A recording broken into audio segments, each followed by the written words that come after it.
'Twas the night before Christmas, the kids all in bed as the parents are waiting for the joyous day ahead. The sun sets on Christmas Eve, a beautiful sight on the bay. Delmarva is peaceful ahead of such a big day. But before you settle down for that sleep you hold dear, join us for a story. One of Christmas cheer, a story of giving to all those in need, helping children and families by doing a good deed. A story of celebration, of a special Christmas surprise, sharing new traditions with all the girls and guys.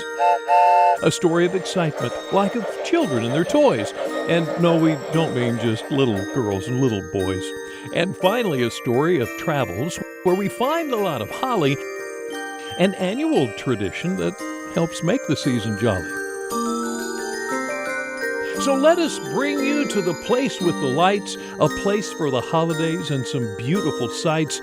That's where we're telling a story or two. It's a Delmarvalous Christmas, and it's all just for you. Good evening, everybody, and Merry Christmas Eve. I'm Bill Mich, this is Jen Marin, Mr. Mike Lichniak, and we are at Delaware's Winter WonderFEST. We are in Shellville at the Cape May Lewis Ferry. It is absolutely magical here, guys. Can you believe it? The ice skating rink, the lights, and also these beautiful little shops. And you know what? I have a few more people here on my list that I have to shop for, so I'm looking to hit up those shops soon enough. Yeah, and Mikey, you know, those lists and shopping during the holiday season can be really stressful for the families here on Delmarva. So what you're saying to me, Jen, is this list probably should have been done a long time ago. You should at least have Kendra's present. Well, there's Kendra's name, and she's got a check mark, so she's all set here. This year, WBOC's Bless Our Children campaign helped hundreds of families across Delmarva. And this year, I actually had the chance to sit down with one of those families and listen to their story. They had such a difficult year, but they tell me that if it wasn't for Bless Our Children, they simply wouldn't have had a Christmas. Get caught. Christmas is supposed to be the most wonderful time of the year, but that wasn't always the case for Kimberly Lee. Growing up, it was difficult because my mom was a single mom of me and my sister, so Christmas wasn't really a big childhood Christmas that you would imagine that it would be. Now, as a single mother of 4, Kim understands how difficult things must have been for her mother. It takes a lot out of someone to finally ask for help, and I've never been the type of person to really ask anybody for help for anything. It took time, but for the sake of her children, she did. Sometimes you just have to suck up your pride and ask somebody to help you. It's not Christmas yet. That somebody was Jacqueline Sturbach, founder of What Is Your Voice, an organization that helps survivors of violence. The majority of children, when they connect with us through their mothers or their parents, they have nothing but what the clothes they have on their back. Determined to give these families hope, Jacqueline turned to WBOC. Without Bless Our Children, this organization would not be able to provide Christmas gifts for at least 75 to 100 women, children that we're connected with. There would not be a Christmas for them. In fact, she recalls the experience that led her to apply for the funds. Before we got the help from Bless Our Children, we couldn't fulfill all the needs, and this one family was left with nothing. We thought they were being covered by something else, another organization, but they fell through, and this mother and these children had nothing, and the tears and the heartache, that so disheveled me at that moment that I said, I'll have to do whatever we can to make sure funds. And then I found the Bless Our Children link and filled out the application. And that same family the next year actually got bikes. A moment Kim can personally relate to. When they gave us all these gifts, I was just mind blown. Like, I was expecting, you know, a small bag or, you know, just little knickknacks. No, this was like they went above and beyond what I even could have imagined. My entire dining room was full. For my kids to be able to have that was just, it was just incredible. It was just absolutely incredible. And again, Delmarva, we can't say this enough. Thank you so much for your generosity this holiday season. Thanks to people like you, families like Kim's will have a very Merry Christmas. Man, these are some great looking trees here, but where did everybody go? Oh, hey, Bill. Oh, buddy. You got me some hot chocolate there? I got me some hot chocolate there. Oh. I'm cold. I understand, but You know, Bill might not be sharing the hot chocolate with me, but hot chocolate is a great way of celebrating the holiday. Our next story talks about celebrating with a surprise party. Oh, look at this surprise. It's more empty. WBOC's Isabel Sanchez shows us a special tradition that brings a fiesta to celebrate the joy of Christmas. Imagine that a bunch of your friends just show up at your place, playing music and demanding a party.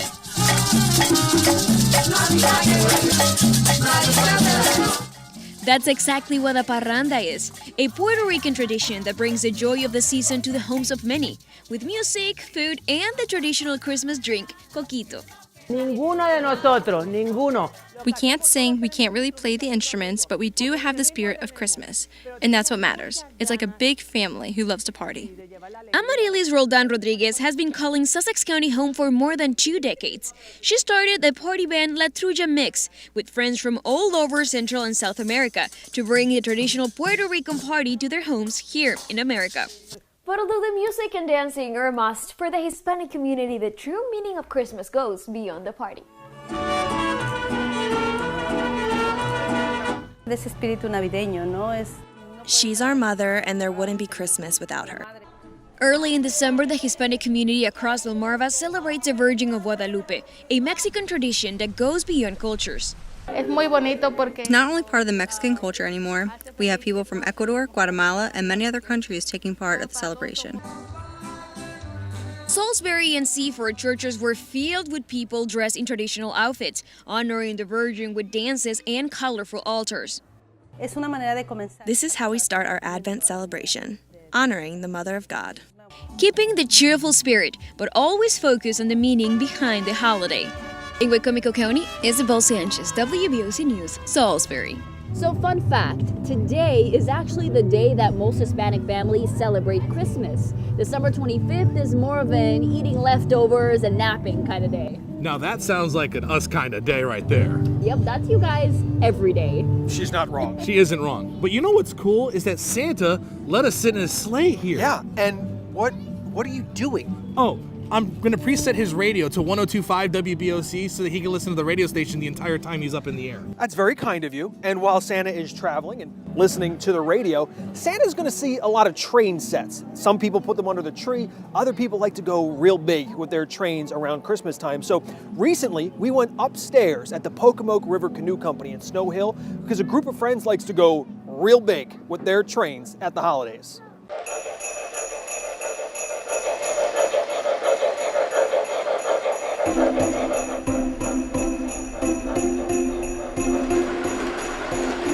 We've been doing this probably about 20 years. We've been up here about 15 years.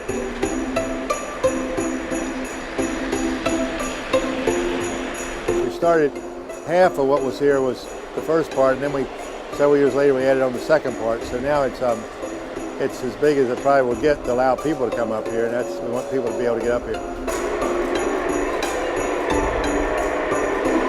It's sort of a tradition, I guess. At Christmas time, people look for trains and look at them, and they're fun to watch. I've never understood what it is about watching a train go in a circle, and that's what they do.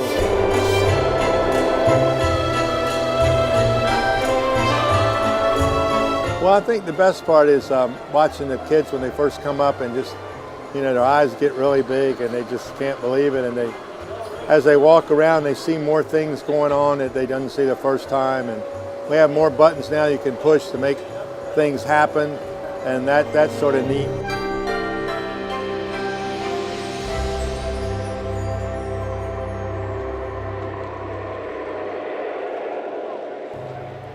So guys, those trains at the Pocomoke River Canoe Company, they run every weekend throughout the month of December. So if you didn't go this year, you should definitely go check it out next year right there in Snow Hill. You know what? I'm going to put it on my calendar right now. Right now. I like that. You know what we should also check out? There's also a beautiful light display just a couple of blocks down at the Cape and Lopin State Park.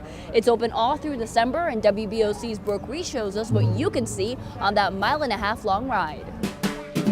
Making phone calls. And writing letters to Santa to make sure he knows exactly what every kid wants for Christmas. The magic of Christmas can be found all around Lewis this time of year thanks to the WonderFEST Light Spectacular, Event director Peter Brucato says there's something to help everyone get into the holiday spirit. It brings families together. It allows them to create some pretty fantastic holiday memories. Each year we keep growing it bigger and better than ever. And of course, some people's favorite is being able to stay warm inside their cars and drive around Cape Henlopen State Park for the tremendous light display outside. They even have a replica of what looks like Chopper 16 with Santa as the pilot. Our light display has 146 displays in it this year, individual displays, and 41 scenes.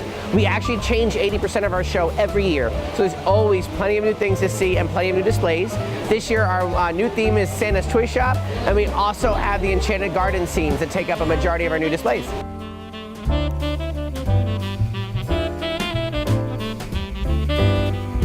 A lot of people have light shows, many people have ice rinks, but very few people put it all in one place so families can create dozens of memories together. To make sure the holiday joy shines bright in both kids and the kids at heart. Reporting in Sussex County, Brooke Reese, WBOC News, Lewis. And folks, you can catch that light display all the way through the end of December at the Cape Henlopen State Park. Now, don't you be going anywhere, not even for the milk and cookies. Coming up on a Delmarvalous Christmas, a classic Christmas story brought to the stage. And later, Charlie takes us on a travel to Milton for the annual Holly Festival. But first, the Expressions of Joy Harp Ensemble performing at the Park Lane Church of God. Up on the housetop, reindeer paws, out jumps good old Santa Claus. It's kind of blocked with like a teeny tiny hole where smoke comes out, and I think he goes through our front door. But don't worry, boys and girls, because Santa Claus is going to find a way to make it into your house, whether you have a working chimney or not. Not your house. You have not been good. I've been trying. Okay. Look, they're playing the Grinch. Tickets, please. Tickets? I don't have my wallet. What? It's Christmas. Get me a ticket. Fine. I can't. What? Yeah, I didn't forget my wallet. Speaking of Christmas movies and Christmas shows, A Christmas Carol is a Christmas holiday classic. But what happens after A Christmas Carol? After Ebenezer Scrooge discovers the meaning of Christmas? Well, our WBOC Sussex County Bureau Chief, Madeline Overturf, she met one Sussex County man who not only wrote a sequel to A Christmas Carol, but he turned it into a one-man show as well.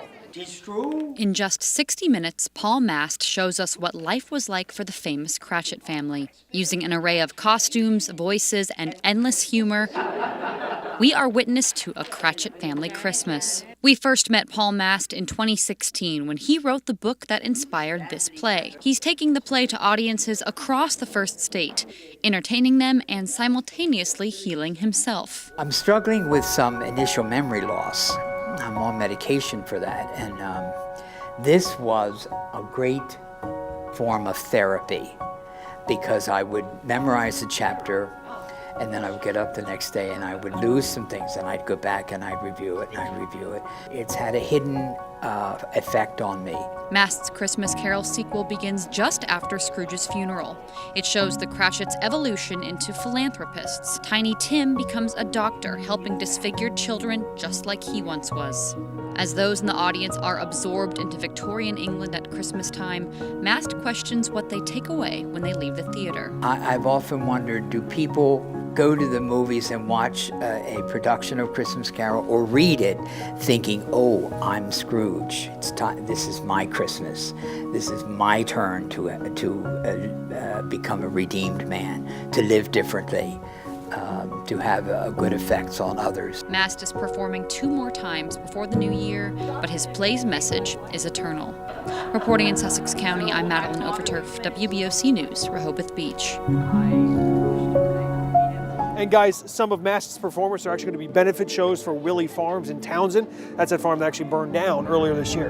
And the next performance is December 26th at the Ever Theater in Middletown. Still to come on a Delmarvalous Christmas. We take you to the holly capital of the world, and it's right here on Delmarva.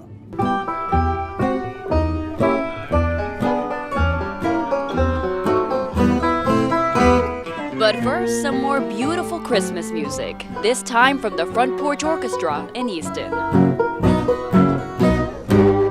Johnny wants a pair of skates, Susie wants a dolly, Nellie wants a storybook. dolls are falling. What are you excited about? Presents. I want him to bring me a pony. So Bill, a pony? Yeah, Mike, a pony. Some people still want a pony from Santa Claus. I just hope Santa's sleigh's big enough for a pony. How you doing these skates? I'm doing okay, Bill. I'm just trying not to fall and get that gnarly bruise You right now. don't want a gnarly bruise. Yeah, I don't want a gnarly bruise of my own, which is why I'm staying right here. And speaking of gnarly, a holly is a gnarly tree, and every year the good people of Milton try to think back to a time before plastic, when Milton was the holly capital of the world. And Charlie has that story.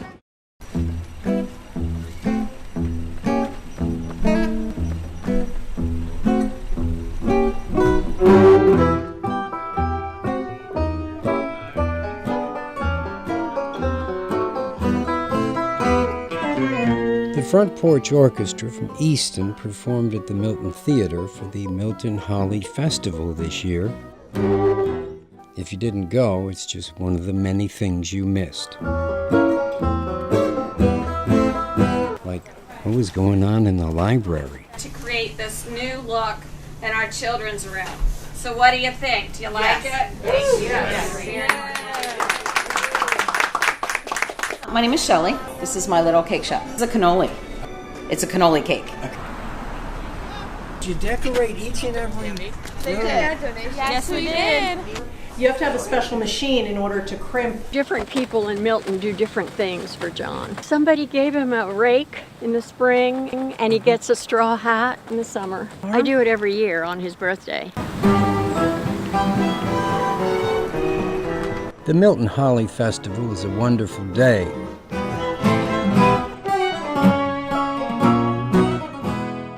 But the people of Milton are wonderful any day of the week.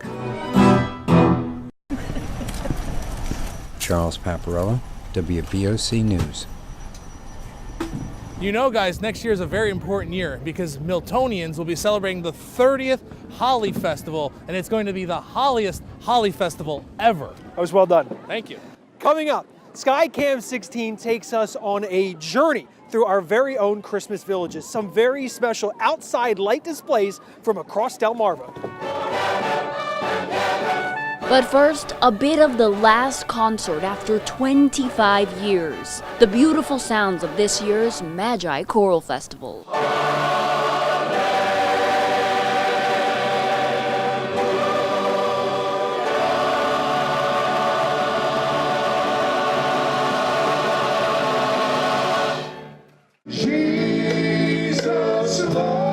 That's the beautiful voices from the community of Georgetown at this year's Caroling on the Circle. Jesus, Lord, at thy birth. So you always know when Christmas is getting close, when people start decorating the outside of their houses, and it's always super fun to drive around and look at all the lights from your car window.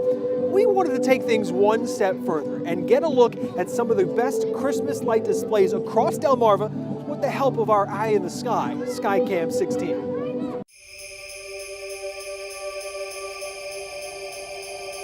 Our magical aerial sleigh ride across Delmarva with the help of SkyCam 16 begins in Wicomico County, and then we work our way north. But it seems like something is missing on this trip that would really tie everything together. Okay, there we go. Much better. Now, as you pass under the archways of Wendy and Ed Dahlberg's driveway, you are then greeted by a huge collection of familiar faces that make this Mount Herman Road home a must-stop on our holiday tour.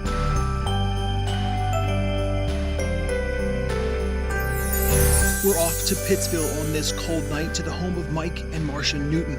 Their front yard lights up the dark night sky with close to 20,000 lights, and the Newtons say their display takes about 2 weeks' time to put up, and their hard work spreads plenty of Christmas cheer in town.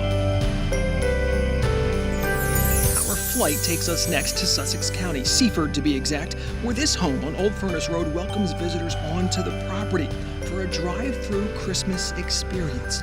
Thousands of lights pack around the house. Also, the headquarters of the Cut 'em Up Tree Service, and 3 bucket trucks are used to place the lights high up into the trees. Off to Milton we go, where the next house shines as a Christmas beacon in a nice, quiet neighborhood.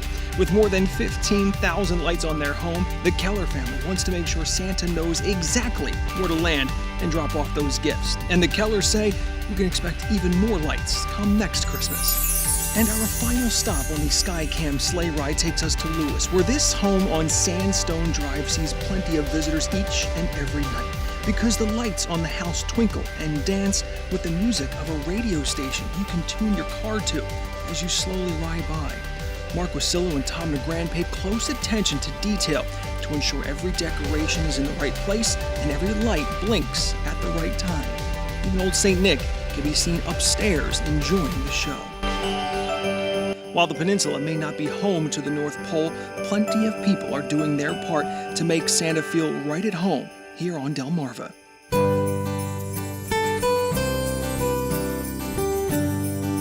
Delmarva, thank you for spending your Christmas Eve with us. And thank you to the good folks here at Winter WonderFEST for allowing us to be here. And the good news is you can still check all of this out. The Christmas Village is closed tomorrow, but the light show is open from 5 to 9. Then starting Wednesday through New Year's Eve, both are open each night. And remember, all the proceeds benefit local charities. From all of us to you folks, we hope you have a very Merry Christmas. And a Happy New Year as well. We wish you a Merry Christmas! Feliz Navidad!